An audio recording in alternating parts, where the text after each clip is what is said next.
IVM.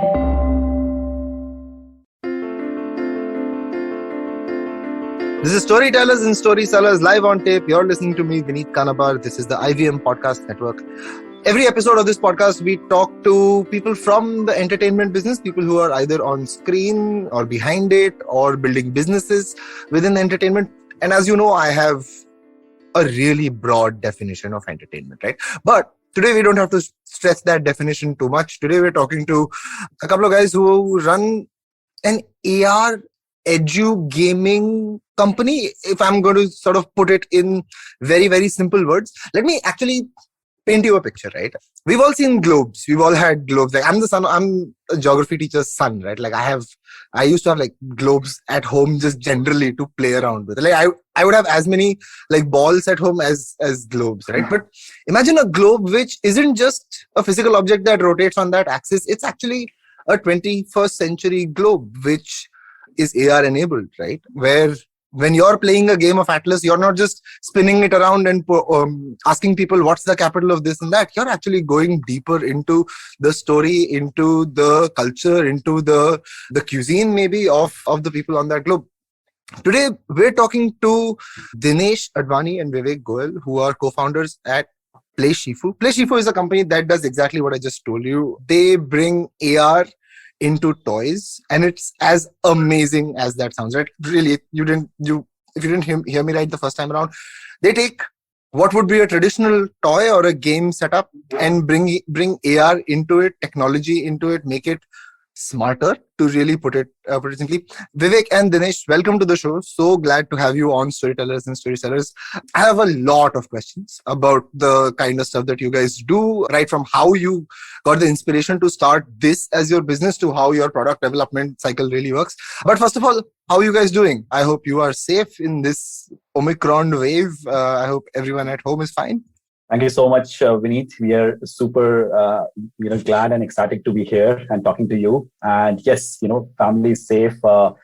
Many of our teammates and family members did catch the third wave. We avoided the first and second, but third was more this thing. But it's getting behind us. We are all in good health now and back with full energy this year, 2022, to work on more awesome stuff. Good to be here, absolutely. So I just actually, my whole family came out of the COVID thing. We had we had the New Year welcome us with COVID. Yeah, but that happened to me also. But just grateful that everyone is safe and sound. I hope this wave is a pretty short one. Yeah, that's what I'm hoping. The first voice you heard there was Vivek. The second voice you heard was Dinesh. This is a podcast, so we have to do this sometimes. Guys, so glad that we're doing this. We're talking about the company that you guys have been building now. PlayShifu, you started in 2016, if I'm not mistaken. You are both IIT Kharagpur graduates. So there's clearly some engineering brains here. Why AR and toys? Like, was it a spark or was it a personal need, or was it just a present observation that you guys had that yaar ye bada hone wala hai? How did you guys really start the company? So I think it all started when we got together. So we've been friends for more than 15 years, right? So right. We worked together also at PNG after IIT Kharagpur, and then our path kind of shifted. We explored different things, but we were always in touch. And around 2015-16, when the first wave of Indian startups were coming, there was a peak of this thing. We also took the dive and said, let's do something together. And when we were exploring, one of the things that we were clear on is to build something which we have personally felt. So a personal pain point is something that we wanted to build upon rather than what was prevalent in the market as such. I absolutely remember. So we have been in touch. We all this while we wanted to do something together, and I was working at delivery while Vivek was pursuing his MBA at Stanford, and then he then moved to eBay. I remember kind of being in touch with him. He constantly sharing what's happening, what's really hot in the Silicon Valley and all. And I was faced with a personal problem of trying to bring more entertainment, more learning oriented toys to my kid, where I could be kind of rest assured that he is having a meaningful, a good time. Right. So of course there are quite a few on the market, but I suddenly felt a need to do something around here, and that's how kind of we got started. Vivek got this perspective from the Valley of how augmented reality looks like the platform of the future, how it's going to shape the next decade and all. When we spoke to a few more friends, a few more teachers, and all, we realized that all of them are in the same boat.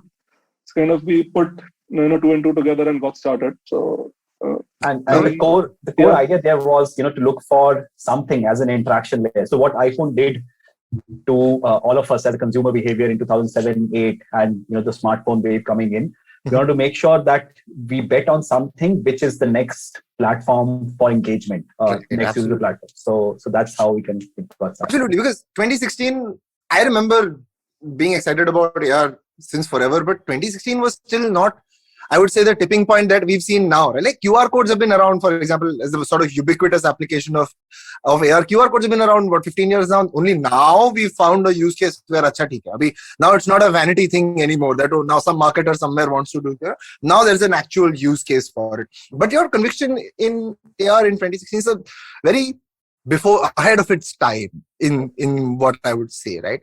Now, I gave a very sort of concise introduction using just one product that you guys have. Why don't you tell us a little bit more about the kind of products and the kind of toys that you've made with AR, right? My personal favorite, obviously, because I'm chess crazy in that way. I think Tacto chess is massive. Sounds interesting, but I'll leave it open to you guys to talk about some of the great toys that you've invented really in this space. Sure. No, so I think you talked about Tacto chess, but I think the whole story, everything started with Orbit, which was our first ever product, the AR Globe, that we launched, back in 2017, fag end of 2017. How basically we came up to that was the moment where we saw a lot of mobile devices, handheld devices being used in the lives of kids, right? So they were watching a lot of, having a lot of screen time on these devices, and these devices kind of penetrated the lives of kids in various forms. And we saw that there were a lot of interesting interactions which were possible with the technology that already were there with kids. So Orbit was where we first took an attempt. We saw that the camera is already available with kids, and we can build our own technology stack, our own AR stack, which can use the camera feed and overlay 3D animated content on top of the globe.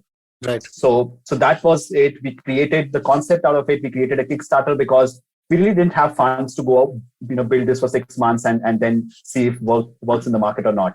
So we went to the creator space, the space Kickstarter, which is world famous, and we launched a campaign and we had a phenomenal success there. So from about 100 countries, backers from there, we raised about 100,000. But it gave us the confidence that this is what can solve the need of this gen. The gen said at that point of time, we were there. From there on, our thinking in terms of product design, in terms of how to leverage the technology that already exists in kids' hands, whether it's camera or in Tacto. If you see, we innovatively use the touch stack, which we have been using touch screens forever now, but we basically combine multiple touches to create a gaming experience out of it.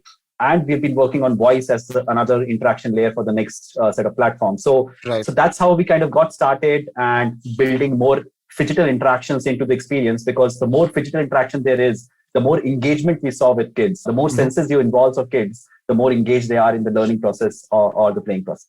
Of course, I mean, the whole power of play doctrine is very relevant now, right? More and more pedagogy is changing, technology becoming a more important part here. Let me ask you this, right? Because toys are such an important part of growing up, right? And today we see kids going away from what is a traditional game or toy setup to more screen-led sort of entertainment options in that sense, right? Walk us through how you identify what to develop. What is the sort of process of developing these products that you have? At what stage are kids involved? Are their parents involved for feedback? I really want to know, Dinesh, what your son thought of Orbit when you, son or daughter, I'm so sorry, I'm not sure, but what they thought of Orbit when you took it to them, right? Like, just walk us through a product development cycle for you guys, and right from identifying, hey, this seems to be a concept that will have some kind of an addressable market versus this is what really seems exciting as a solution. How do you begin? So let me chime in there. Both of us are new to this industry. We have had no background, be it toys, be it education and all.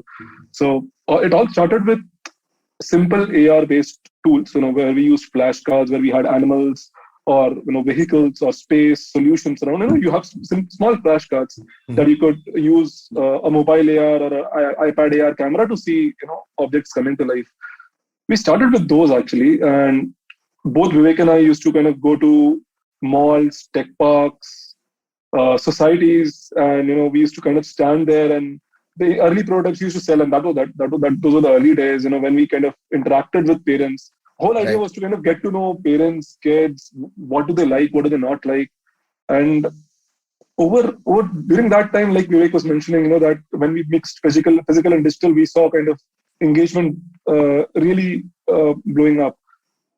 That's when we really realized that flashcards bring in that physical element to the gameplay, Mhm. but the physical element is very little, kind of it Right. is very basic in a way, and kids are used to far more advanced physical or tactile or tactile manipulatives. So that's how we started looking for other physical manipulatives that exist out there, Mhm. and we saw that how can we use augmented reality on this, and then that Sorry, is when for my listeners, what's a physical manipulative? it's a physical manipulative is anything physical. For example, a Like phone could something be that a you physical can man. correct, something you can Yeah, something interact you're with, something used you to. can right. Got it. Got it. Exactly. Sorry for using that term though. But that is when we thought, this globe has existed for like 5 centuries, and it has been there. What it exactly like that, and it's been doing well. So that's when we thought about, can we do something with the globe? But we were a little unsure, Mhm. because we were, as I said, both of us were new. We had this small setup, 3 or 4 other people. We were a very small company there at that point in time, and the whole team kind of came up with this ideas. We started building, and we thought that how do we prove for ourselves that this is good? Of course, we had this initial prototypes. I took it to my kid. He kind of had, you know, he was happy for a bit, and then because the content was very shallow, we were still building. Right. So Right. kind of, but we were very gung ho, and we wanted to kind of go forward and wanted to test the market. That's when we kind of did that Kickstarter, which was kind of people from hundreds of countries kind of participated and all, as Vivek was saying. So when we actually delivered in 2017, and when we delivered the globe with that kind of content and that depth and all, and Mhm. that is when I bought it to my kid, and he was wow. He was like, for almost the entire weekend, he spent time with Orboot, trying to know Love it. about stuff, and trying to know about animals. His favorite was animals. He was quite young then at that point in time, but his favorite was animals. Trying to know absolutely what every animal would eat and all. So those were the early days. Super fun. And then of course, Orboot has helped us grow tremendously across various geographies. It was the first product that kind of gave the team the confidence, and also kind of in a way it laid down the path moving forward on how we want to develop products, how we want to think about product as a whole. Right. Uh, you know, And from there on, basically, so Orboot was an initial team of 15 people. 15 of us were, we rented a house based out of HSR layout in Bangalore, and we were working out of, the bedroom and the conference room there. Everything from Classic Indian startup things. classic Indian startup thing. And we did a lot of, similar things that a lot of other Indians have. But since we had a tactile product, you would imagine how our initial days were. So we figured out how to make a globe by hand. We printed out those small leaves which are in shape of leaf, and then hand kind of stuck all the custom design that we made. The initial process of building an AR experience was part of that. So that was all hand done. The first 1,000 boxes that we shipped, we hand packed everything. We built it. We still remember manufacturing facility based out of Palghar in Mumbai, where we used to kind of travel by local trains, go to that place, hand carry a few globes, pack it ourselves, ship it. So a lot of early days were more hands-on, both on tech side as well as on the physical product side. But to the point where the idea was, how do we kind of create an engine out of this? Because we can keep selling Orboot forever, because globes have been around forever. We can keep selling it and make a small business out of it. But our intent was to create a phenomena, create something that can be with, let's say, 50% of the kids around the world, or even higher. So how do we reach millions and hundreds of millions of kids? Needs many more products. So if you look at bigger companies that are making in space, they have thousands of SKUs, and that's how they create a mark and brand in the space.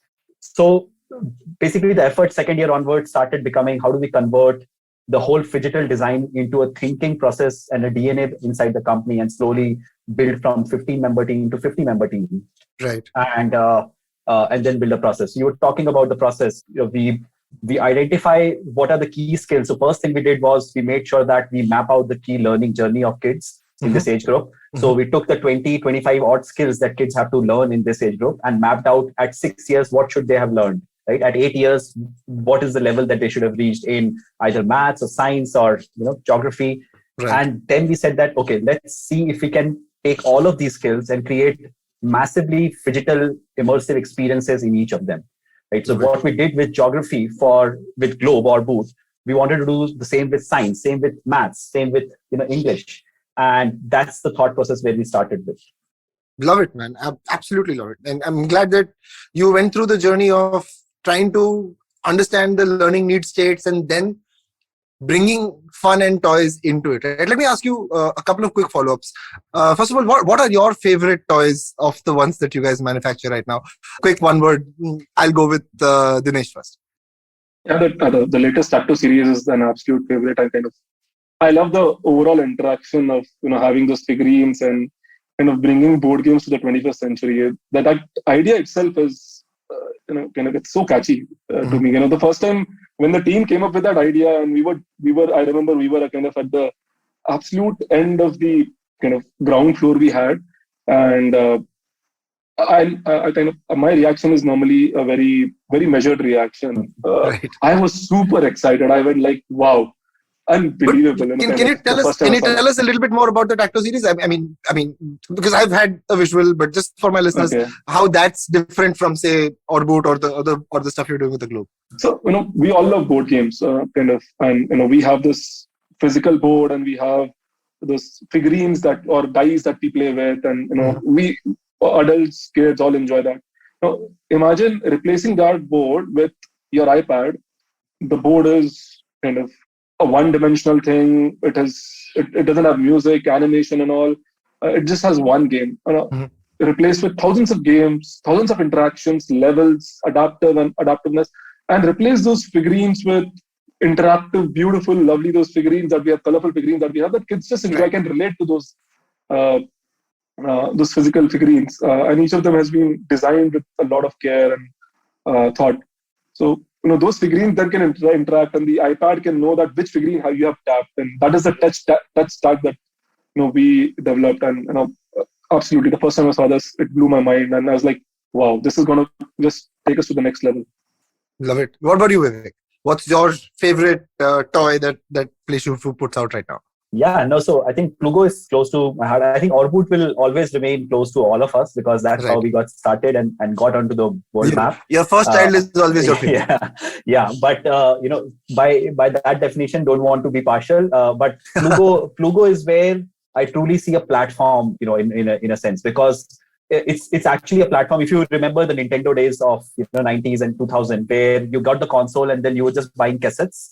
And one cassette after other. The capital investment was in the console and these were like expenses. That's how we built Plugo. And the gamepad is a fabric thing where there's a slot at the end. You put any smart device, ranging from phones to tablet. And we used back camera to do AR in Orboot, but in Plugo we used front camera. So now we are looking at the play field in front of you while you have placed the device. And now you have the same physical manipulatives you're talking about. Example here, building blocks, magnetic building blocks. You can build a shape, just like you're playing Lego, right? Or number rings. So like you place number rings on your hand, you're placing number rings stuff. And you're playing casually with the toy, but the iPad is able to recognize in the camera feed everything and progress the gameplay. Right. So this is where, versus Orboot or Tacto, you're touching the screen 70% of the time. Here, you're not touching the screen at all. It is like 100% physical. Right. And still the magic of digital is still there. And, we have been thinking of experiences. Now we have 9 different physical products on Plugo platform. And we can think of next 20 easily to come up with new interactions. So yeah, that's Plugo. Love it. I'm super excited about the stuff that you guys are building. In my head, the possibilities are endless, right? Absolutely. But we do have to take a break, and I will come back and talk to you guys more about this right after these messages. Don't go anywhere. This is Storytellers and Storysellers. We're talking to Vivek and Dinesh about PlayShifu. Back after these messages. $100. That's all it takes to begin your journey with Bitcoin and Ethereum. No, really. With CoinSwitch, you can start investing in over 100 cryptocurrencies with just 100 rupees. On top of that, there are zero charges for deposits and withdrawals, so you can trade, buy, sell, however and whenever you want. All of this, plus their extremely intuitive interface, makes CoinSwitch the perfect app for beginners in the crypto space. But don't take my word for it. Just download CoinSwitch for free and try it out for yourself. If you'd like more information on cryptocurrencies, tune into A Show About Crypto with me, Rohan Joshi, my new adventure on IVM Podcasts. CoinSwitch, kuch to badlega.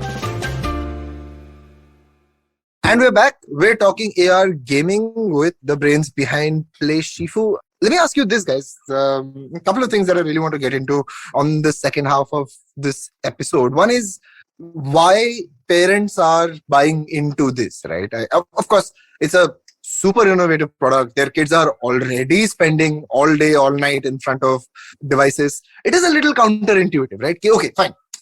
You play more with this device, right? And it is a sort of noble hope as well that, yes, I will give you a device and they'll continue. But in your experience since 2016 to now, all the products that you've put out, what's really been the motivation for parents to spend the kind of money that they do to really push their kids more into device-led gaming, right? What have you noticed is driving parents to do this? I'll start with Vivek this time.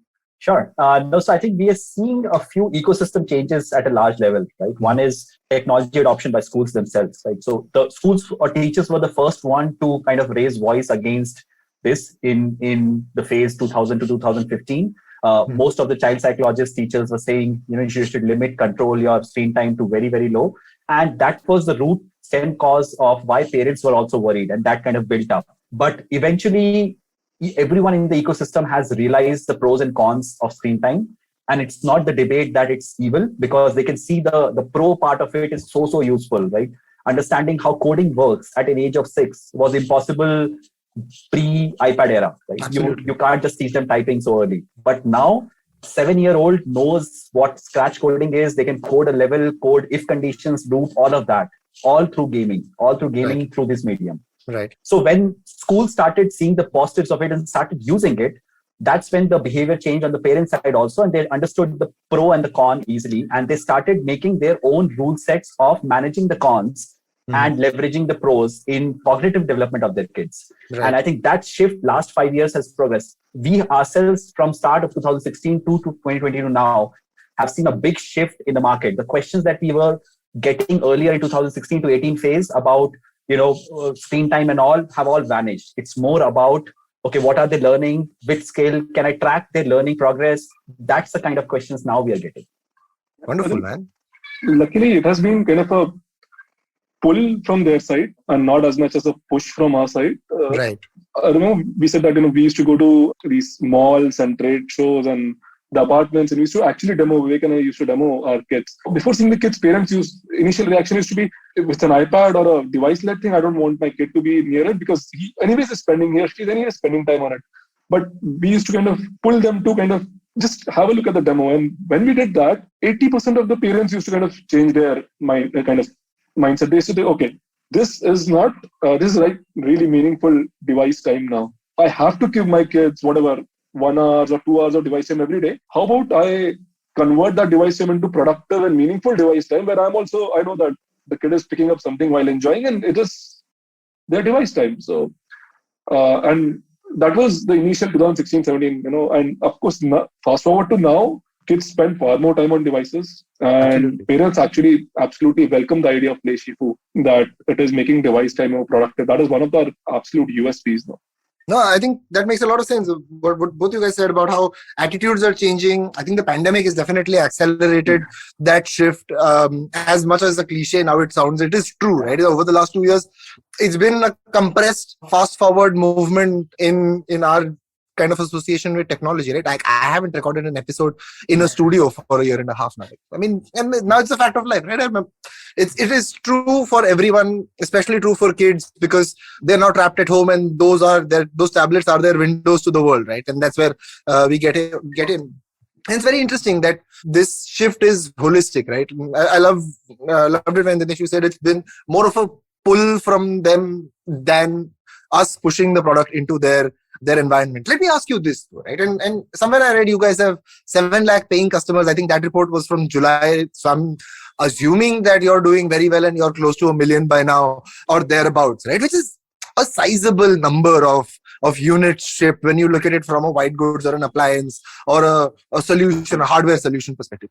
On the flip side, because you're still in the education industry, education is bottomless, right? And there is the headroom for this technology and its application to really go mainstream is huge, right? I mean, I'm sure you're already working with governments or at least school trusts who are important enough in the education sphere to try and push the agenda here. But let me ask you this in a simple way. What's holding this back now, right? In the next 5 years, what are the challenges that you think you need to solve for in this space to really make this go from 1 million units to mandatory part of curriculum, possibly, or mandatory part of learning experience? What are the burning issues of the next 5 years in this space for you guys? Let me pick up the schools piece, and I will have Vivek answer the more difficult question around the burning issues next 5 years. We have always been excited about the fact that we are part of the learning process for kids and education process for kids. That's always been very close to our heart, and that's what drives our team also.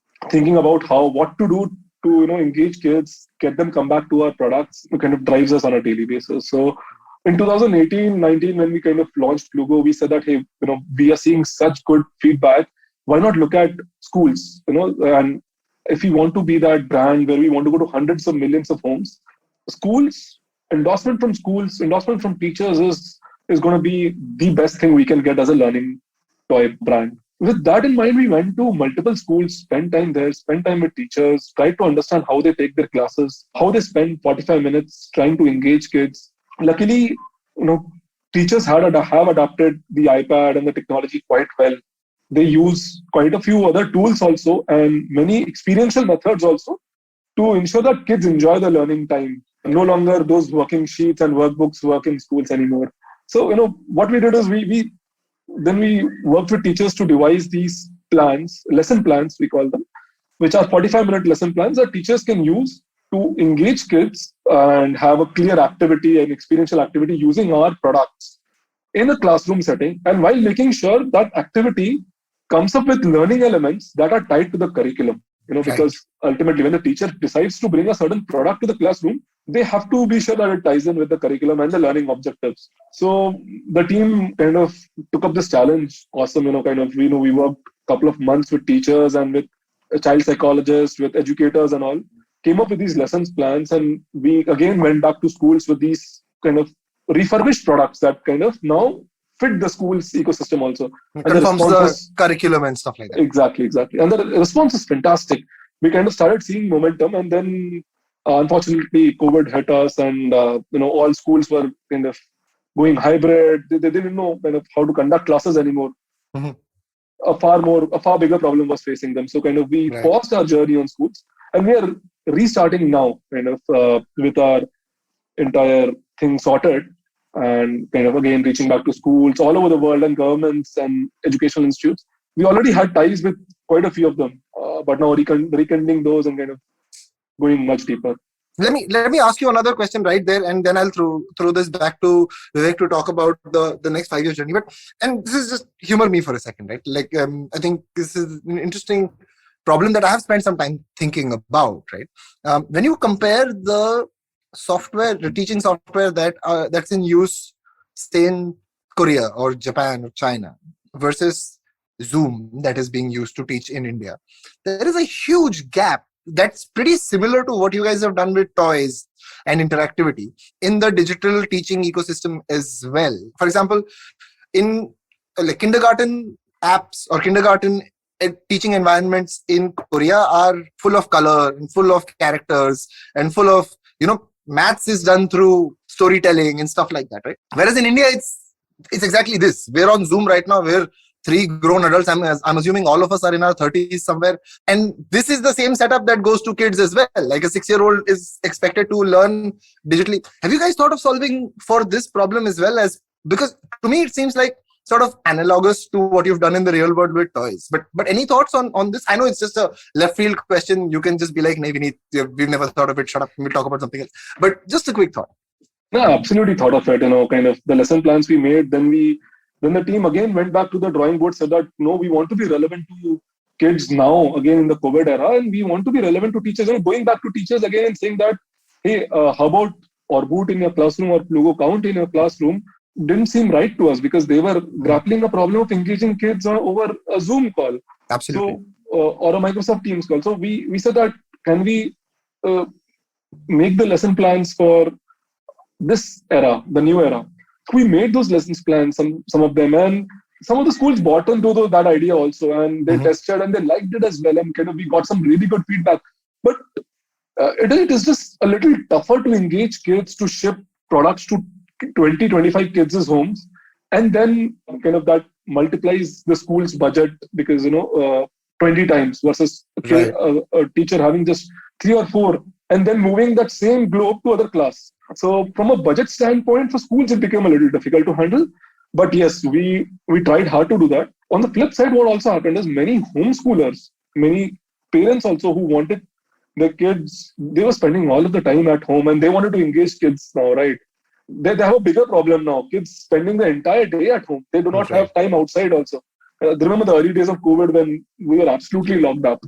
That time, a lot of parents became homeschoolers and they were looking for solutions like ours. And if teachers or schools found it a little difficult, parents actually adopted that. Right. And we started selling lesson plans to them as well. We said, hey, lesson plans are coming free with you, and why don't you try and engage your kids with this? So we did a lot of that, and COVID brought in a lot of homeschoolers, parents to us that wanted to try and kind of fast forwarded our journey, put us on a faster track, the same solutions, the same things that they would have kind of tried in a non-COVID era. Now back to the question that I had, which is, how does this now go massively mainstream? What in your opinion, Vivek, are the key problems that you must solve or you must look at surmounting to go from 1 million to 10 million? If you look at the history of any consumer product company which ships physical goods, that journey of 1 million to 10 million is kind of never done across 2 years, 1 year or 2 years, right? So what you hear every other day with an app-based company or a digital service company which happening take-up growth doesn't really happen for physical product companies, because with each purchase is a substantial purchase. 1 million users are users who have bought $60-$70 product from us. It's not like an app download 1 million times, right? So it's a very different story when you have to scale that 10 times. So for us, how we are thinking about next 5 years, which has, by the way, if you talked to us 2 years ago, our vision for next 5 years was very different. But pandemic and the behaviors around pandemic, how kids have gone online, 2x, right? So right now we just recently concluded talking to 100 odd parents because we do that regularly on what kids are loving, what they're doing. Their screen time, just to kind of tag it under that, has gone up to 6 to 7 hours a day now. And that amount of screen time, we asked what are they doing, because schools are relatively 3 hours on screen. Their socialization is happening on screen, right? So they kids circle, they're playing with them, the FaceTime chat, connecting with their friends, birthday parties, sending gifts, opening gifts while on the call. All of this is now, part of the screen. It's live unboxing. Live unboxing, exactly. So, so part of their life has now moved inside, right? So, which is what you see as the recent trend and the overall news that is happening around, a life inside a digital world is happening to a certain level with kids also. And which is shaping up our vision of future also. Like, so we know that things will be behind us, schools will open up, the world will open up. But as always, this is a behavioral shift which will keep part of the experience after that also. The kids will continue to spend more time about socializing online than they were before pre-COVID era.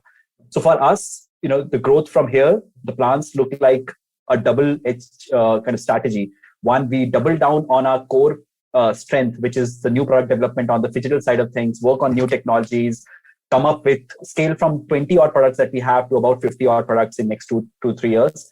But we are also kind of coming up with a digital alone strategy, where in the world where kids socialize and play and learn a lot digitally, we want to be the best option out there. So we think about that. We create experiences which use their world around them as well as their own persona, their friend circle, everything kind of comes online and they create a virtual world. So we also want to double down on that part and create the PlayShifu equivalent experience there. Love it. It sounds like toys as a social network. How's that? I mean, I don't know if that makes sense, but that's what it sounds like in my head. And that sounds revolutionary, right? I mean, absolutely bang on when you say that this change in people's behaviors is here to stay, and it will lead to emergent behaviors that they will keep, as opposed to when the environment changes, they will revert to what used to be, right? There will definitely be an element of newness and an element of emergent behaviors that come from this sort of situation. Love it, absolutely. Before I let you go, before we close this out, I want to ask you two things actually. One is, यार कि बहुत लोगों ने बहुत बार बोल दिया, मैंने सुन भी लिया, मुझे थोड़ा बहुत समझ आया पर पूरा समझ नहीं आया, पर ये मेटावर्स नाम की भी एक चीज होती है. Are you expecting AR Edu-Gaming to also sort of seamlessly forward integrate into the metaverse? Do you guys have plans for that as well? Or are you saying, hey, no, let the world settle down. We're going to focus on our own thing and do this later. But just your thoughts on the metaverse. No, so absolutely. I think what we were kind of hinting to in our previous conversation was kind of, the virtual life encompassing beyond games and kind of social factors, coming to the virtual world. But yes, we are absolutely kind of looking at what's happening. We're super interested. We're not going to shift like many other, like many other companies are doing, shifting focuses, or many other new companies that are coming up completely focused on this. It will always be a two-part approach from our side, where we know what our core business is and how we have done well. That part of the team continues to kind of grow. But this is a very interesting space. We truly believe this is revolutionary. The metaverse that is coming up from various angles. It is basically a virtual life. Whatever you do in real world, if you can imagine doing that in a virtual world, that's what metaverse is. And I've read a lot of visionaries kind of painting the picture of what metaverse is still being painted. But one of the closest one that I heard was, metaverse is not new, right? It's basically the shift from physical world to digital world. Right? Before TVs, we were like 100% physical in everything that we did. With TVs, 90% physical, 10% focus went to digital. With mobile phones, we've already reached about 50-50. With metaverse, it's just the tipping point where digital life is more in time, resources, values, everything. It's more digitally than physically. Right. That's the tipping point where the metaverse kind of is defined. So for us, yes, kids' experiences, both play, social, learning, will be done in the metaverse, in kids' meta version of metaverse, which is more controlled and not like and more moderated. Moderated for them. And we want to be pioneer. We already have a lot of AR tech stack, which is very, very relevant for the meta world. There might not be a AR headset or VR headset, especially for kids for next 5 years. But the handheld device-based experiences will still be very immersive for kids. And we want to be pioneer in that space too. Love it. Sounds super exciting. My logical sort of next question which is pretty much where I want to bring this conversation to a close, an interesting close, is what about adults? And what about, I don't mean that kind of adults, but like what about gaming or AR gaming for adults? Interesting sort of mishmash of the real and the virtual. I'm sure you already have the technology base to do it. What about that space? How are you guys feeling about that space? Especially because board games are making such a big comeback. Again, people are spending time at home. I know my mom is in Nagpur, my sister is in San Francisco, my aunt is somewhere in Manipur, and they're playing Ludo together these days. Right. So, these things are happening already in their own sort of little niches and pockets. But are you focusing on that side of things at all? Not right now. To be honest, basically, as early in early stages of a startup, you have to be very, very crystal focused in who your users are. And that's what we have been doing, to focus on kids below 11, 12 years of age in our journey.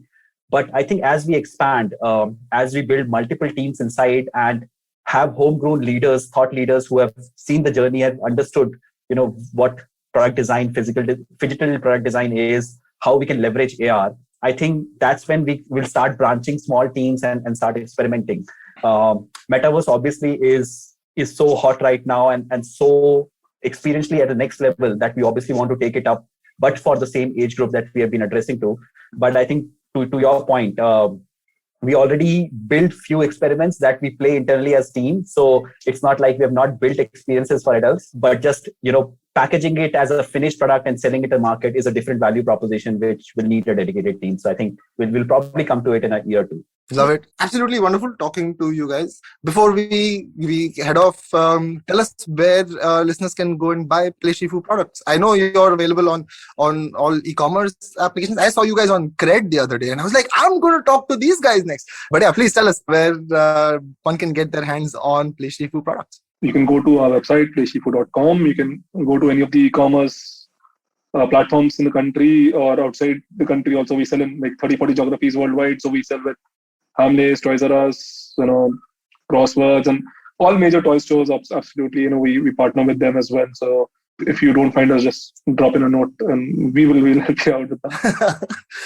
Love it, absolutely. Vivek, Dinesh, thank you so much for spending this time with us, telling us about PlayShifu. I think the future is AR for sure in so many different ways. I've said this before. For anyone who doesn't believe me, scroll up on wherever you're listening to this podcast and you will find an episode about how to start a career in AR with Hardik many months ago. But AR is absolutely the future. I'm so glad we have Indian entrepreneurs in this space taking up on and being successful at it and having such a clear method to approaching this interesting technology and bringing it to people's homes. I think if kids love something, it gives you the confidence that, hey, there's something here that there's something here for everyone in it, right? And I'm pretty sure that thought or that concept or that technology really scales whichever side you want to take it. So glad you spent this time with us. Thank you so much for appearing on this episode. I wish you all the best at PlayShifu. I hope you guys had fun. Absolutely. It was lovely talking to you, Vineet. Great talking to you, Vineet. We had a lot of fun. Thank you so much. Awesome. That's it on this episode of Storytellers and Story Sellers. You've been listening to Vineet Kanabar talking to Vivek Goyal and Dinesh Vivek about PlayShifu. That's it. This is the episode. That's Vineet Kanabar saying goodbye.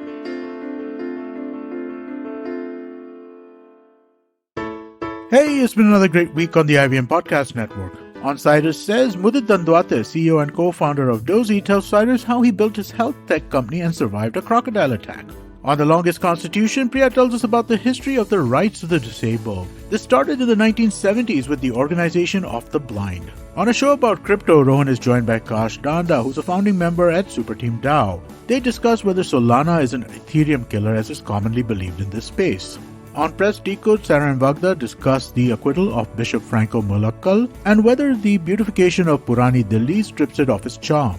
On Postcards from Nowhere, Utsav tells us the surprising story of how money orders, Dehradun, and the transatlantic slave trade are all connected. Do follow us on social media. We're IVM Podcast on Twitter, Facebook, Instagram, and LinkedIn. And remember, if you're enjoying this show or any of our other shows for that matter, please do tell a friend. Don't forget to rate us on any of the platforms you're listening to us on. And also remember, you can check out a lot of our stuff on YouTube. Go to ivmpodcast.com/YouTube and you'll get a list of all the various channels that we do have. And finally, we'd like to thank our sponsors this week, Bank of Baroda and CoinSwitch Kuber. Thank you so much for making this possible.